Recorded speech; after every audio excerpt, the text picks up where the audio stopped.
I'm Alanis Serrano. I go to Divine Savior and I'm a junior. My previous score for SAT was very low. I realized I just needed tutoring for math. It was very bad. My previous teacher wasn't very good, like my geometry, so I didn't really get anything for geometry. I knew it was like how it was. Like I knew it was like comfy, like they let you ask questions, and when I did it, it was very nice too. It was just very accommodating. Like we had it was like four people, but the teacher did pay attention to you. It wasn't like, oh, you're with people and they didn't pay attention. Like if you had a question, you could ask and they would answer. I think it's strong. Like if you don't put effort, it will be difficult. But if you like I say don't procrastinate because I did procrastinate in some weeks and it was horrible.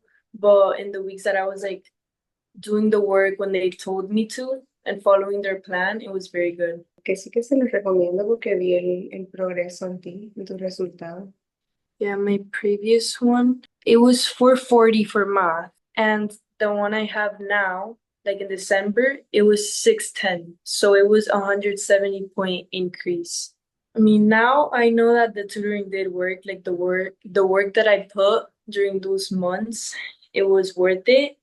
And I'm gonna do the SAT like like two more times and see how it goes. But I'm like confident that I will do good in math now. Honestly, don't procrastinate, like I said.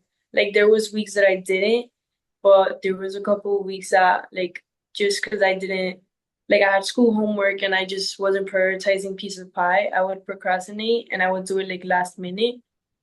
And it was just not like it didn't feel nice because you weren't learning. Like I was doing everything super fast last minute and I wasn't actually learning. But yeah, just don't procrastinate and do it whenever you can. Like if you can do it in the car, like anywhere, just do the homework.